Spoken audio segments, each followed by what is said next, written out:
Bismillahirrahmanirrahim. Assalamualaikum warahmatullahi wabarakatuh.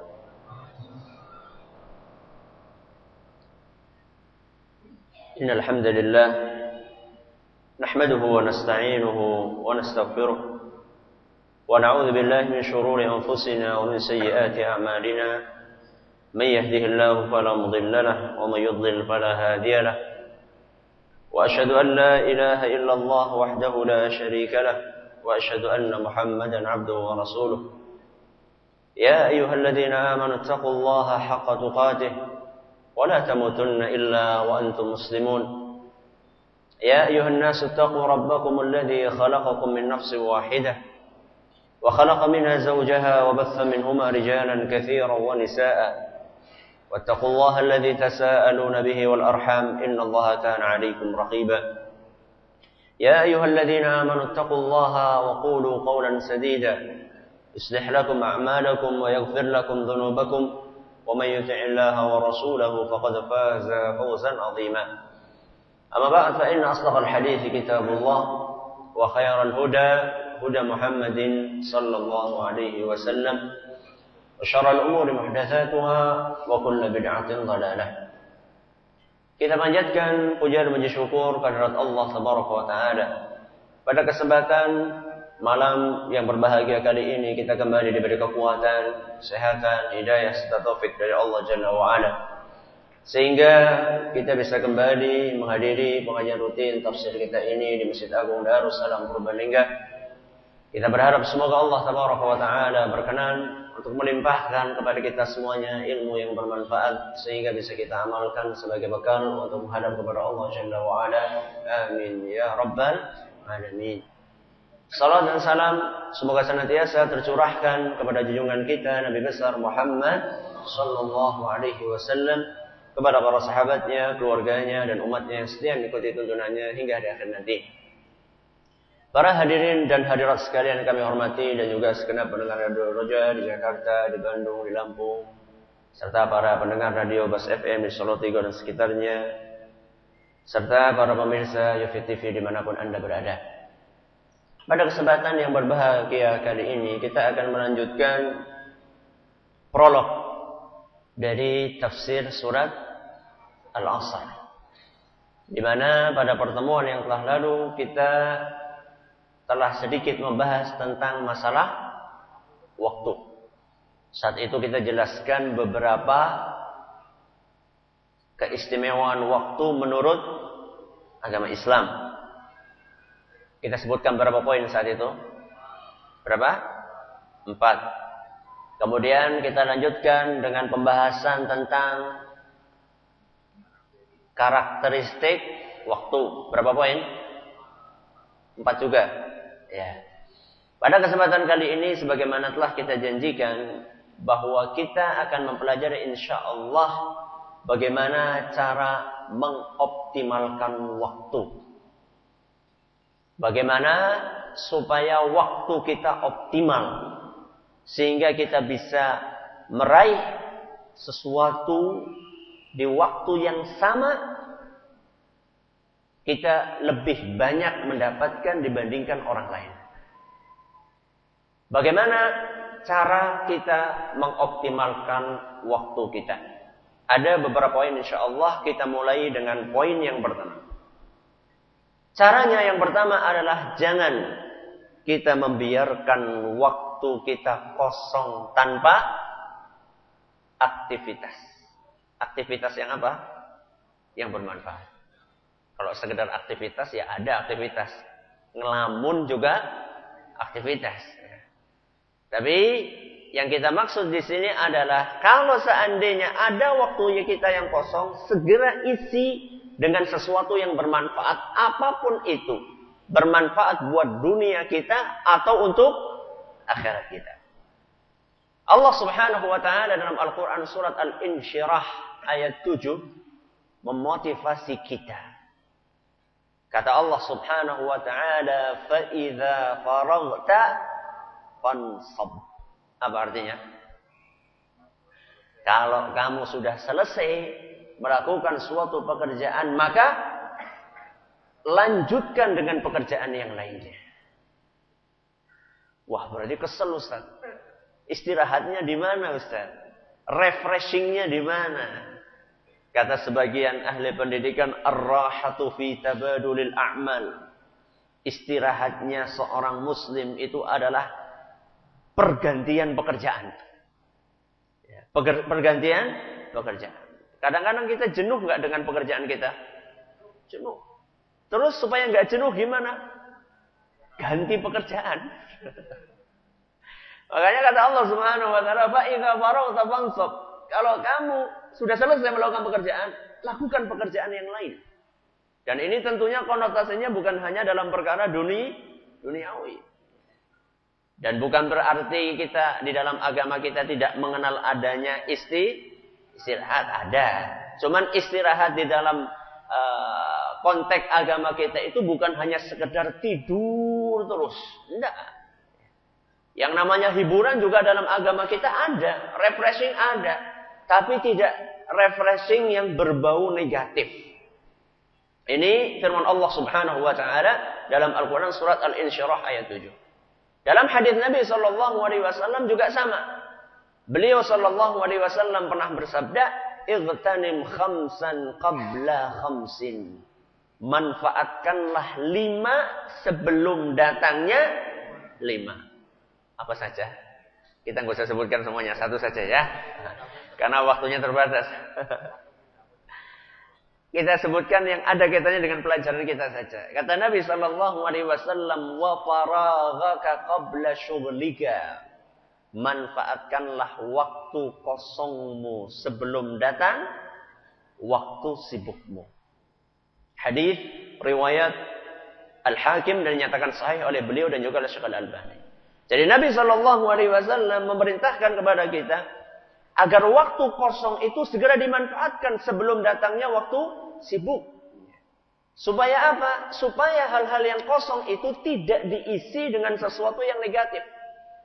Kenapa kok Allah Subhanahu wa taala di dalam Al-Qur'an memerintahkan kita kalau sudah selesai pekerjaan segera diiringi dengan pekerjaan yang lain? Kenapa Nabi sallallahu alaihi wasallam memerintahkan kita agar waktu kosong itu dimanfaatkan sebelum datangnya waktu sibuk? Karena waktu kosong biasanya akan mendatangkan hal-hal yang sifatnya negatif. Kalau tidak percaya, lihat saja pengangguran. Lihat saja pengangguran. Ketika angka pengangguran di suatu tempat naik, biasanya angka kriminalitas juga naik. Karena bingung Arab ngapain ya? Ya wis nyolong baik. Karena tidak ada kerjaan. Ketika otak ini kosong, maka yang muncul adalah sesuatu-sesuatu yang sifatnya negatif. Makanya sebagaimana yang pernah kita sampaikan kemarin, perkataan penyair, wa nafsuka illam tushghilha bil khairi shaghalatka hiya bisyarr. Diri kita ini kalau tidak kita sibukkan dengan kebaikan, maka dia akan menyibukkan kita dengan keburukan. Jadi kalau misalnya kita tidak manfaatkan waktu kita dengan kebaikan, maka setan akan masuk di situ dan memprovokasi kita untuk melakukan yang jelek-jelek. Kenapa Zulaikha menggoda Nabi Yusuf? Kenapa? Nabi Yusuf ganteng. Jelas itu. Ada sebab yang lainnya, ada kesempatan. Sebab yang lainnya, kenapa Zulaikha itu kepikiran untuk menggoda Nabi Yusuf, padahal Nabi Yusuf itu bisa dikatakan sekedar ya orang yang anak yang ditemukan ya. Sekedar anak temon menurut kebanyakan orang, image-nya orang. Kenapa Zulaikha sampai kepikiran seperti itu? Karena kosongnya jiwa. Karena jiwanya kosong. Dan jiwanya kosong itu bersumber dari kosongnya aktivitas. Makanya kalau misalnya panjenengan punya anak. Dan anak tersebut selalu melakukan hal-hal yang negatif. Sibukkan dia dengan hal-hal yang positif. Karena anak itu punya energi ekstra. Anak kita punya energi ekstra. Nah, energi ekstra itu kalau tidak disalurkan, kepada hal yang positif, maka akan disalurkan kepada hal yang negatif. Jadi Karang Taruna itu bagus-bagus saja. Kalau misalnya kegiatannya positif, ya. Daripada anak-anak muda duduk-duduk di mana? Di perapatan, kerjanya gitaran, nek rampung gitaran apa? Gaple. Nanti lama-lama lagi ketone kurang anget gitu ya. Priwe jane ben anget. Ya nek wedang kopi tok sih ora apa-apa. Wedang kopi campuri autan sehingga menjadi wedang ciu. Karena apa? Karena enggak diarahkan kepada hal yang positif. Coba anak-anak muda dikasih kambing. Suruh menggembala kambing. Apa gelem ya bocah siki ya kon ngene. Ya wedhus malah didol kok. Ya cari apalah kira-kira kegiatan yang menarik buat anak muda dan bermanfaat. Ya. Maka sangat bagus sekali ketika ada departemen sosial itu membuat semacam pelatihan-pelatihan gratis, bahkan disangoni pula. Ya, itu bagus itu. Ya. Jadi sampai pernah suatu saat ada bapak saya, Allah yarham, itu sering didatangi orang yang anak-anak muda ngeluh gitu. Anak-anak muda ngeluh, Ustaz saya kok nggak punya pekerjaan ya, padahal saya sudah S1, saya sudah tamat SMA, udah SMK, saya bingung mau kerja apa. Bingung cari kerjaan kata bapak saya. Kayak emang kali serayu kayak. Apa Ustaz? Golet pasir. Golet apa? Pasir. Loh S1, ya ora apa-apa. Yang penting ada pekerjaan. Jadi jangan sampai anak-anak muda di zaman kita ini bisane pak jaluk duit tek. Bisanya cuma seperti itu saja. Ya. Kalau kita memang bisa bekerja dan kita punya kesempatan untuk itu, gerakkan tangan kita. Ya. Gerakkan tangan kita. Isi waktu-waktu kosong kita dengan sesuatu yang bermanfaat. Ini yang pertama. Jangan biarkan waktu kosong tanpa aktivitas. Maka kalau misalnya pas saat itu kita lagi kosong, misalnya katakanlah lagi istirahat misalnya. Jangan biarkan kita itu hanya sekedar melamun saja. Bok kesurupan. Bok kelebon setan. Ya. Jadi kalau misalnya lagi kosong, jangan cuma melamun saja. Terus ngapain Ustaz? Apa saya harus mangsane istirahat masa kerja? Enggak. Yang namanya aktivitas itu tidak mesti aktivitas fisik. Kita aktifkan apa? Otak kita. Lu sih ngapa Ustaz kosong lagi istirahat? Ya coba mikir dosa-dosanya wis pira. Loh iya toh. Apakah memikirkan dosa itu membutuhkan kerja kaki tangan kan? Enggak. Cuma butuh apa? Butuh tafakkur. Ya. Butuh kita berpikir, membayangkan dosa-dosa kita, bekal kita sudah seberapa. Sehingga waktu istirahat itu bisa kita optimalkan untuk sesuatu yang bermanfaat. Atau misalnya waktu istirahat sebelum tidur misalnya, kok ndak bisa tidur-tidur. Daripada kemudian main Facebook yang ndak jelas, SMS ke sana kemari. Mendingan buat apa? Buat ngerancang. Buat ngerancang nanti kita akan jelaskan ya. Rencana saya besok apa? 10 tahun lagi saya mau jadi apa? Ya. Dirancang gitu sambil mikir-mikir. Nggak mesti harus ditulis pertama kali. Yang penting dibayangkan. Biar apa? Nanti lama-lama kan tidur ngimpinya enak gitu kan. Ngimpi sudah jadi pengusaha misalnya. Kan enak tidurnya. Karena apa? Karena sebelumnya kita berpikir sesuatu yang positif. Ini adalah poin yang pertama. Yang kedua. Jangan tunda pekerjaan atau amalan. Jangan tunda pekerjaan atau amalan. Ini penyakit. Penyakit orang biasanya suka menumpuk-numpuk pekerjaan. Lah engkau disit. Dan itu bukan hanya dalam pekerjaan duniawi saja. Pekerjaan di kantor numpuk. Ya, seharusnya diselesaikan hari ini. Lah leyeh-leyeh disit. Macam koran baik. Esisueke. Biasanya kan kita melakukan sesuatu mengejar deadline. Ya, kalau deadline-nya besok baru sekarang ngebut. Sama kayak siswa-siswa kan gitu juga kan. Ya. Para pelajar kan gitu juga. Memakai SKS.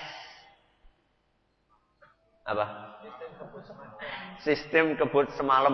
Nah, jadi pelajaran setahun, setengah atau 1 semester dikebut dalam semalam. Dijamin besok keluar ujian ilmune wis ilang kabeh. Iya, pengalaman masalahnya.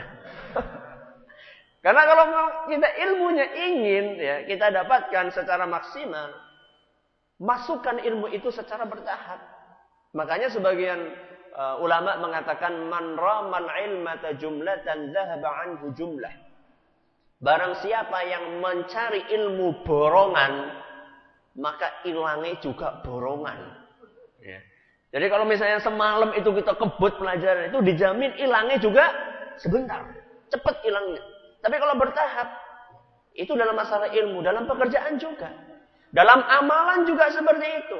Makanya kemarin saya ingatkan bahwa, kenapa kok terasa berat mengamalkan ilmu? Karena banyak di antara kita ketika mendapatkan ilmu, tidak segera kita amalkan. Tapi kita undur-undur. Itu salahnya. Akhirnya terasa berat, karena sudah menumpuk begitu banyak. Coba misalnya malam ini kita dapat ilmu, misalnya cara mengoptimalkan waktu. Langsung kita praktekkan, bukan mulai besok, mulai pulang ini saya langsung praktek. Saya punya waktu kosong apa, langsung diisi.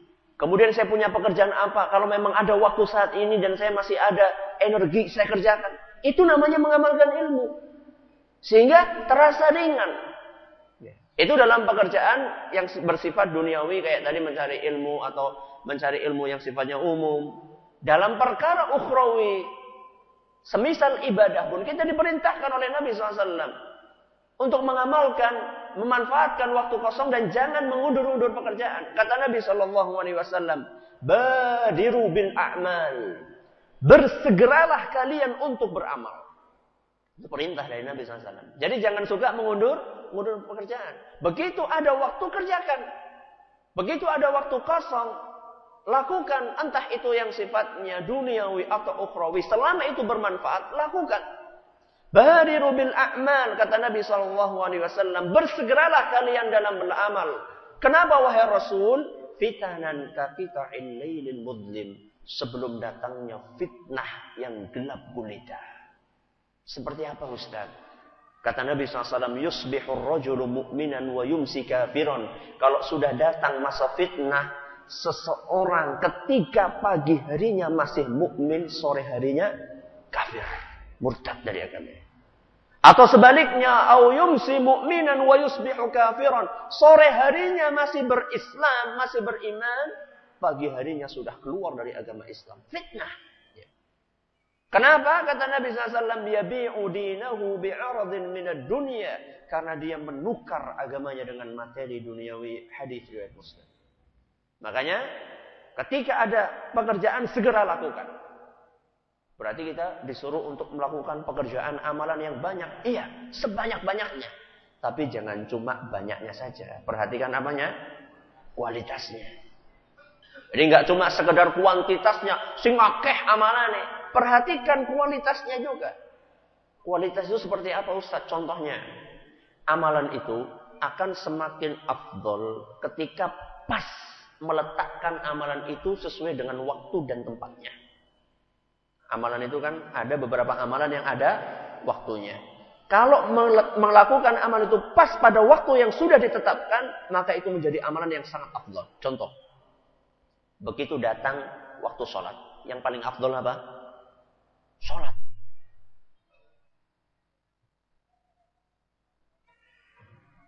Begitu datang waktu sholat, yang paling afdol dilakukan saat itu adalah salat. Sudah azan, harap sedekah disitlah. Enggak. Ini adalah melakukan amalan sesuai dengan waktu yang sudah ditetapkan oleh agama kita. Contoh misalnya, contoh yang lain. Habis sholat. Yang paling afdol apa? Zikir. Kalau misalnya ada orang habis sholat, assalamualaikum, langsung ngambil Quran, baca Quran.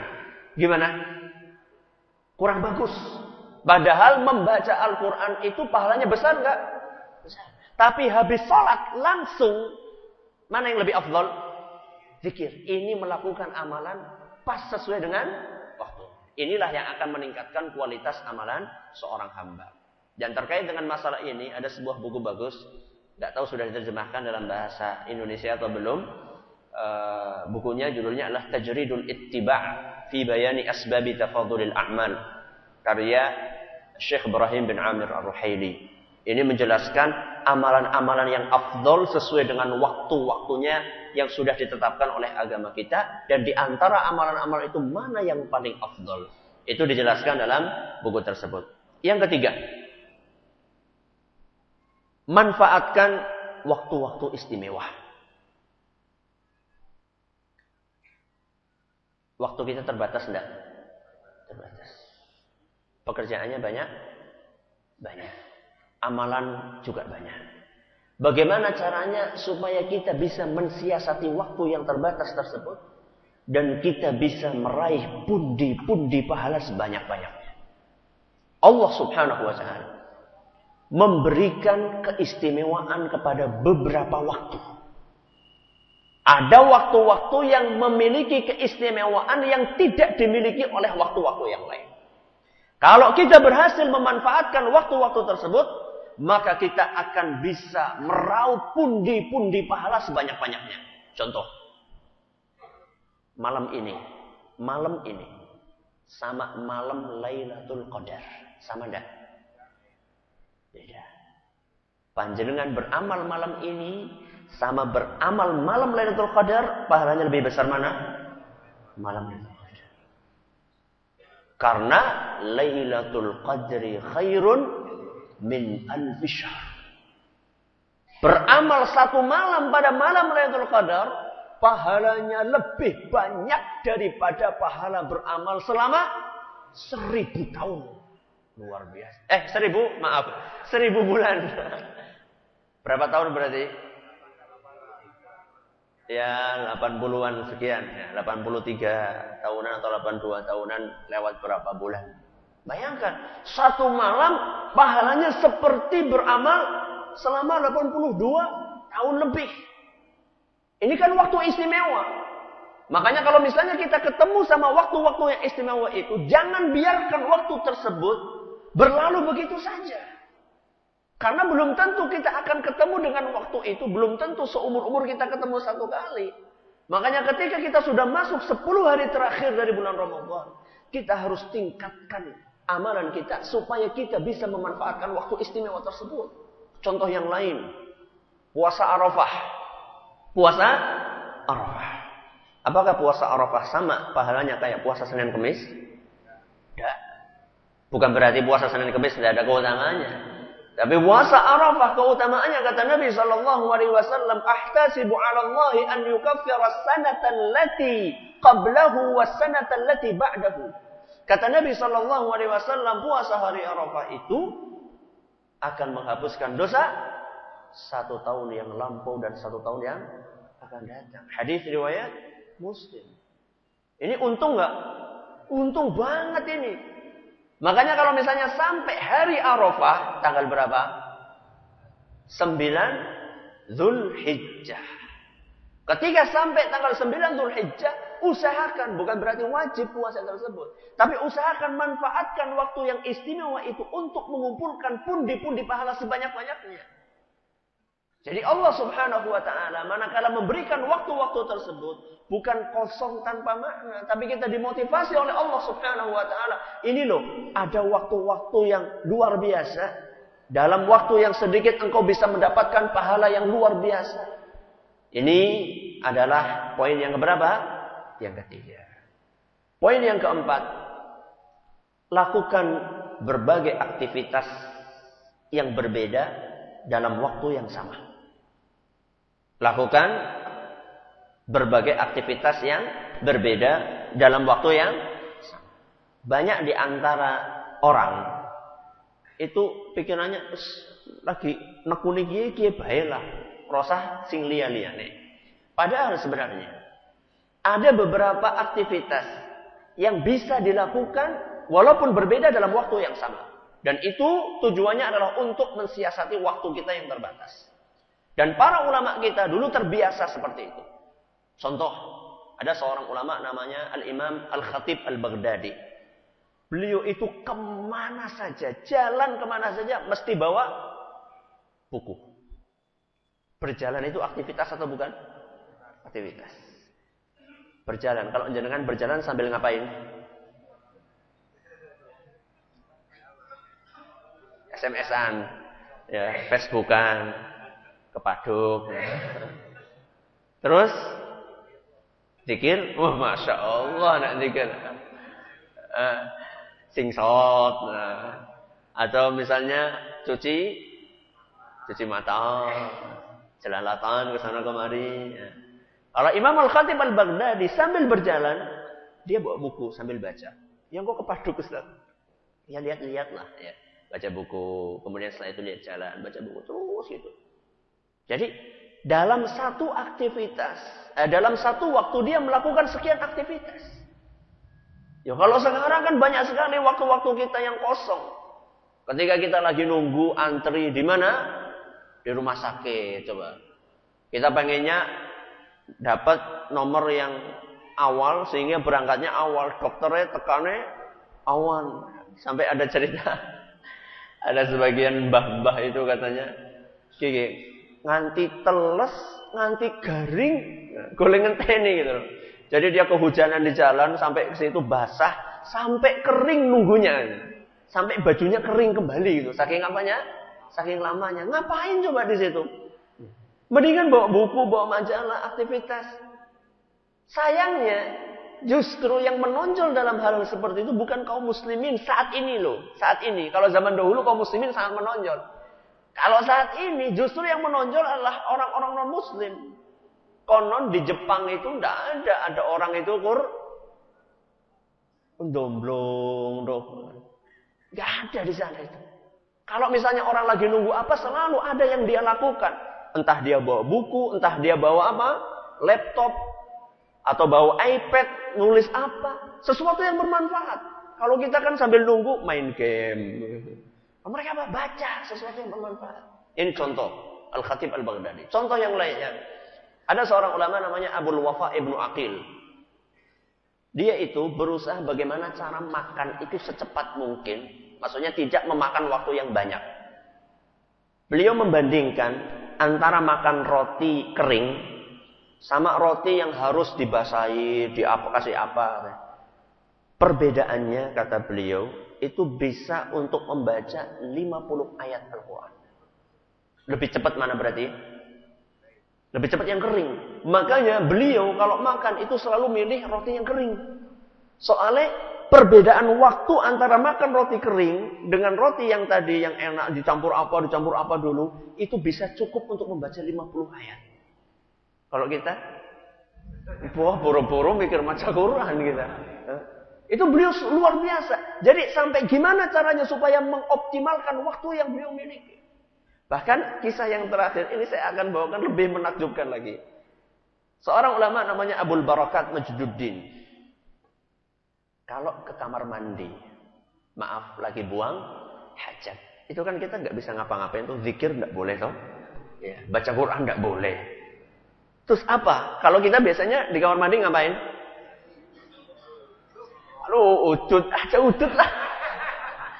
Aduh, udah kotor ketemu sama kotor. Kelop itu. Biasanya orang itu ngapa ngalamun. Kalau beliau ini, kalau ke kamar mandi dia panggil saudaranya. Tolong bacain buku di luar, suaranya yang keras, kata dia. Supaya di dalam dia kan enggak melakukan apa-apa, dia enggak aktivitas, dia enggak zikir, dia enggak baca buku, tapi orang di luar supaya baca buku suaranya yang keras. Dulu kan belum ada radio. Kalau sekarang kita ada radio. Suruh bacain. Supaya apa? Supaya waktu dia itu tidak terbuang sia-sia. Dalam satu waktu dia melakukan dua aktivitas yang sama-sama bermanfaat. Buang hajat bermanfaat enggak? Bermanfaat sekali. Dapat tambahan ilmu juga bermanfaat. Ya. Tapi ya dulu bukunya ya. Jangan sampai nanti lihat buku apa, mungkin kurang etis ya. Ya buku apa kayak buku tentang apa kayak sejarah atau apa yang kira-kira tidak ada kalimat-kalimat Allah atau yang bagaimana. Jadi ini menunjukkan bahwa berbagai aktivitas yang berbeda itu bisa dilakukan dalam waktu yang sama. Praktiknya kayak apa Ustaz? Contoh, mencari nafkah. Aktivitas atau bukan? Aktivitas. Siapa yang cari nafkahnya dengan jualan di toko? Banyak? Banyak. Ketika kita sedang jualan di toko, bisakah kita double dengan aktivitas yang lainnya yang bermanfaat? Bisa. Apa? Baca. Ketika sedang tidak ada yang beli. Coba banyak sekarang perhatikan.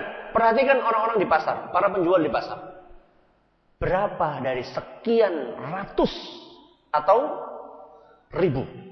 Dari sekian ratus atau ribu pedagang di pasar, yang ketika waktu kosongnya itu baca Quran. Kalau Anda temukan itu aneh bin ajaib. Kenapa? Karena orang berpikirnya, ini lagi dagang, dagangnya dagang. Kenapa dicampur-campur dengan baca? Loh, kenapa sih mas? Gak ada kontradiksi kok. Ya. Apakah kontradiktif orang jualan sambil baca Quran? Lah ya orang umum. Lah gue masalahnya. Sing orang umum gue sing apik kok.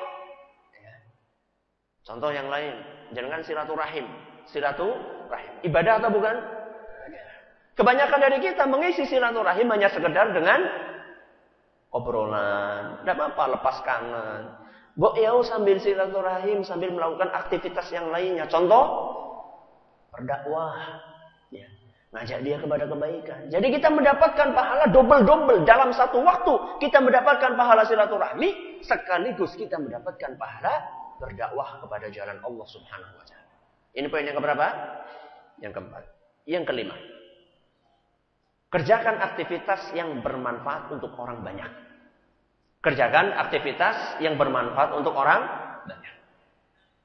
Supaya apa Ustaz? Supaya waktu kita berkah. Ini yang harus kita cari. Keberkahan waktu itu tidak sembarang orang diberi Allah keberkahan.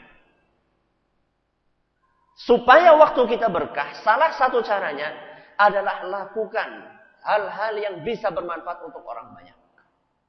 Misalnya apa Ustaz? Misalnya belajar agama. Misal, ini sekedar contoh saja. Dengan kita belajar agama, kita akan mendapatkan ilmu. Setelah kita dapatkan ilmu, kita bisa sebarkan kepada orang lain. Ketika kita sebarkan kepada orang lain, maka orang lain akan mendapatkan manfaat dari apa yang kita pelajari tersebut. Sehingga kita bisa memberikan manfaat kepada orang lain. Dan itulah orang yang paling baik. Kata Nabi SAW, khairun nasi anfa'uhum linnas. Sebaik-baik manusia adalah orang yang paling bermanfaat. Orang yang paling bermanfaat itulah orang yang paling baik. Kebanyakan orang-orang itu mikir cuma perkara pribadi dia saja. Makanya waktunya tidak barokah. Karena yang dipikirkan cuma dirinya dia sendiri tok. Lah, ngapa mikir wong liya, kesal-kesal temen. Itu makanya waktunya tidak barokah. Kalau ingin waktu kita berkah, sisihkan ada sebagian waktu kita untuk sesuatu yang bermanfaat buat umat ini. Makanya, ketika kita punya waktu, coba apa kira-kira? Oh, belajar misalnya. Ustaz, kalau misalnya antara belajar agama sama sholat sunnah itu lebih afdal mana Ustaz? Lebih afdal mana? Belajar apa? Belajar agama. Kata Nabi, kata Imam Syafi'i rahimahullah, talabul ilmi afdal min salatin nafilah. Mencari ilmu agama itu lebih afdal daripada salat sunnah. Kenapa Ustaz? Kenapa kira-kira? Kalau salat sunnah itu untuk diri sendiri, kalau ilmu itu untuk orang banyak. Makanya Nabi SAW mengumpamakan keutamaan ulama dibandingkan keutamaan ahli ibadah. Seperti kata beliau, kafadlil qamari lailatal badri ala sairil kawakib. Keutamaan ulama dibandingkan ahli ibadah seperti keistimewaannya bulan purnama dibandingkan bintang-bintang. Lebih terang mana? Bulan purnama. Jadi oleh Nabi SAW ulama itu diumpamakan seperti bulan purnama, ahli ibadah diumpamakan seperti bintang. Kalau bulan purnama cahayanya sampai kemana? Sampai ke bumi. Kalau bintang cuma di sekelilingnya saja. Maka kita harus perhatikan apa manfaat yang kira-kira bisa kita lakukan untuk orang lain. Selama ada sesuatu yang bermanfaat, kita lakukan untuk orang lain. Tentunya tanpa harus mengesampingkan kepentingan kita. Artinya saya ingin di antara kita itu punya apa yang bisa saya lakukan untuk umat ini. Dan itu nggak mesti harus lewat ilmu. Ada yang mungkin lewat tenaga, saya punya tenaga. Masa saya cuma untuk memikirkan perut saya sendiri. Saya harus ada tenaga ini yang buat umat. Apa? Misalnya ada bangun masjid, nyumbang apa? Tenaga. Yang lain, saya mungkin tidak punya ilmu Ustaz, tapi saya punya duit. Saya punya harta. Ya wis aku tak nyumbang buat umat ini dengan harta saya. Sehingga masing-masing dari kita waktunya akan barokah. Karena kita senantiasa mengisi waktu kita dengan sesuatu yang bermanfaat untuk orang banyak. Ini yang keberapa? Yang kelima. Yang keenam, milikilah skala prioritas. Milikilah skala prioritas. Maksudnya apa? Di antara sekian pekerjaan, tentu ada yang penting, ada yang sangat penting, ada yang mandan, penting, ada yang ora penting. Nah, sekarang kalau misalnya waktunya ngaji, lah Ustaz, iki ana sinetron ya Ustaz, penasaran iki. Nah, kalau kayak gitu harus ada prioritas dong. Masa gara-gara nonton sinetron kemudian enggak ngaji, prioritasnya di mana? Ya. Contoh yang lain, antara yang wajib sama yang sunnah, mana yang harus didahulukan? Wajib, prioritas namanya. Dalam satu waktu ada dua pekerjaan, mana yang harus saya dahulukan? Yang wajib dulu. Antara yang fardu ain sama yang fardu kifayah, didahulukan yang mana? Fardu ain. Contohnya apa? Dakwah kepada keluarga. Fardu ain. Dakwah kepada orang lain. Fardu kifayah. Maka jangan sampai gara-gara fardu kifayah keluarganya terbengkalai. Tidak benar. Ya. Keluarganya sendiri tidak didakwai. Dakwah sibuk kemana-mana. Keluar kota, keluar negeri. Sampai keluarganya tidak diperhatikan. Tidak betul. Harus ada skala prioritas. Ini fardu ain. Wajib buat kamu. Adapun yang lainnya ini fardu kifayah. Syukur-syukur nek wis fardu ain diiringi dengan fardu kifayah. Itu lebih bagus lagi. Ya. Contoh yang lain. Dalam perkara duniawi misalnya. Bisnis juga ada skala prioritas. Wah, iki mangsane bayar utang. Duitnya wis ana iki. Duitnya wis ana, janjine siki bayar utang. Tapi kira-kira iki duit iki bisa nggo modal, nggo gawe luwih gede maning kepriwe ya. Skala prioritas. Mana yang harus diprioritaskan? Bayar utang. Karena itu hukumnya wajib secara agama. Belum lagi kalau dipandang dari sisi bisnis. Ketika orang tepat waktu bayar utang, maka orang akan semakin percaya. Modal. Ya. Maka kita juga harus punya skala prioritas supaya waktu kita bisa optimal. Yang ketujuh, yang terakhir. Buatlah rencana. Buatlah rencana, tujuan, dan langkah-langkah konkret untuk mewujudkan tujuan tersebut. Apa rencana jenengan besok?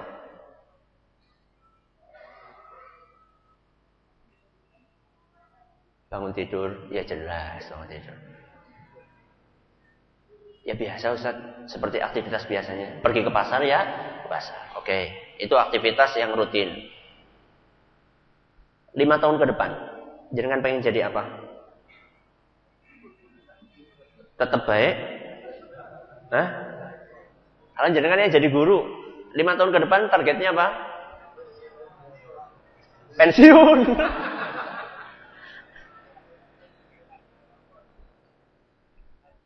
Ya jadi guru targetnya 5 tahun ya minimal jadi wakaf. Jadi wakil kepala sekolah. Tidak apa-apa, boleh-boleh saja. Asal tidak meminta-minta. Ya, jadi dilihat dari prestasinya.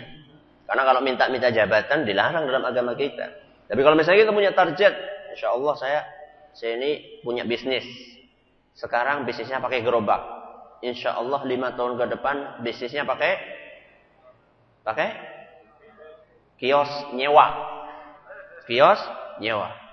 Nanti 5 tahun kemudian targetnya saya pengen punya kios sendiri ukuran 1 kali kuburan gue. Ukuran 3 kali 4. Nah, nanti kemudian sekian tahun lagi saya akan lebih besar lagi. Tidak apa-apa. Boleh-boleh saja. Sesuatu yang bermanfaat, kita bikin target. Terus nggak cuma sekedar bikin target saja. Juga langkah konkretnya apa supaya sampai ke sana. Cuma bikin target saja tapi nggak ada langkah konkretnya. Sekarang misalnya saya nabung. Saya nabung untuk modal. Untuk kemudian nanti saya berikan tanah misalnya. Punya target ke depannya. Kalau orang punya target, maka pekerjaan dia akan rapi. Tidak semerawut. Dan itu bukan hanya sekedar dalam pekerjaan duniawi saja. Yang sifatnya dunia, dagang, dan seterusnya. Termasuk mencari ilmu juga seperti itu. Saya setelah tamat SD, saya pengennya cita-citanya kayak gini. Setelah dari sini, setelah dari pesantren, misalnya saya pengen melanjutkan kemana, misalnya. Setelah tamat dari sana, saya pengen kemana. Punya target. Kemudian langkah-langkahnya apa? Syukur-syukur ditulis. Insya Allah, ya, saya pengen seperti ini, seperti ini. Sehingga langkah kita itu tertata. Kesuksesan besar itu adalah akumulasi dari kesuksesan yang sifatnya kecil. Sukses langkah pertama akan dilanjutkan langkah kedua, langkah ketiga dan seterusnya. Tapi apa mesti tercapai Ustaz? Mesti enggak? Mesti. Aku kawin biyen wis cita-citane 10 tahun kemudian jadi pengusaha, jadi kontraktor, nganti seprene omah bese ngontrak Ustaz. Enggak apa-apa, yang penting kita punya apa? Punya target ya. Karena Allah Subhanahu wa taala itu menghargai sebuah proses. Allah Subhanahu wa taala menghargai sebuah proses, bukan hanya hasil. Contoh, para nabi alaihi wassalatu wassalam.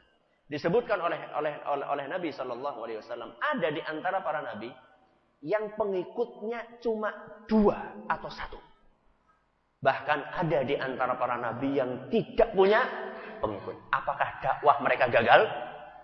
Gagal?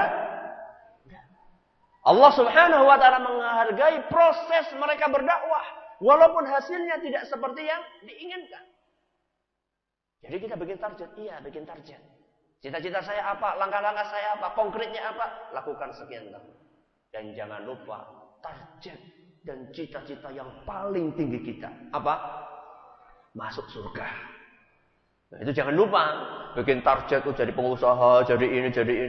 Target yang paling dhuwur apa? Malah kelalen. Targetnya surga. Langkah konkretnya apa? Langkah konkretnya istiqomah dalam ibadah. Ya, itu orang-orang yang insya Allah bisa mengoptimalkan waktunya. 7 langkah semoga bermanfaat buat kita semuanya. Monggo kalau ada yang mau bertanya silakan.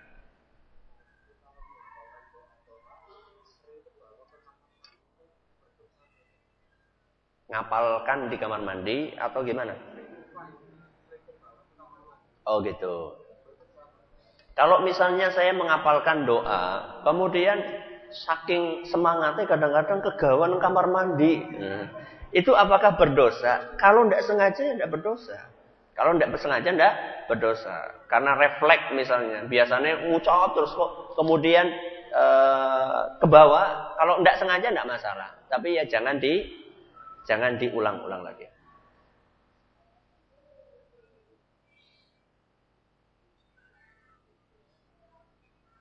Ustaz, jika kita belajar ilmu pelajaran sekolah sedikit, tapi pelajaran ilmu agamanya banyak, itu dosa enggak? Ya enggak dosa toh. Lo belajar ilmu agama banyak kok dosa gimana? Tapi jangan sampai kemudian mengesampingkan, melalaikan pelajaran yang ada di sekolah. Ada sebagian siswa karena saking semangatnya belajar agama, akhirnya kemudian pelajaran-pelajaran di sekolahnya dilalaikan. Ya, Anda perlu juga memperhatikan pelajaran-pelajaran umum yang bermanfaat, terutama buat kehidupan dunia kita. Karena kita nggak cuma mikir kehidupan akhirat kita juga mikir kehidupan apa? Dunia kita. Kalau kita nggak punya bekal untuk mencari nafkah, kita mau apa? Mau dari mana kita mencari nafkah? Jadi tetap diperhatikan pelajaran-pelajaran itu, tapi jangan sampai melalaikan kita dari mempelajari ilmu agama. Bolehkah di dalam kamar mandi membaca buku umum yang tidak ada lafaz Allah atau kalimat thayyibah yang lainnya? Contohnya apa? Komik ya aja lah. Apa ya yang tidak ada? Saya tidak tahu apa yang tidak ada kalian. Biologi? Ya, kayaknya sih semoga sih tidak apa-apa ya. Semoga sih tidak apa-apa. Ya pelajaran biologi atau kimia, rumus-rumus. Tapi apa yang kok saya khawatirnya kalau belajar rumus nanti nggak keluar nanti. Wallahu taala a'lam wa alam. Terima kasih atas perhatiannya. Mohon maaf segala kekurangannya. Subhanakallahumma wa bihamdika asyhadu an la ilaha illa anta astaghfiruka wa atubu ilaik. Assalamualaikum warahmatullahi wabarakatuh.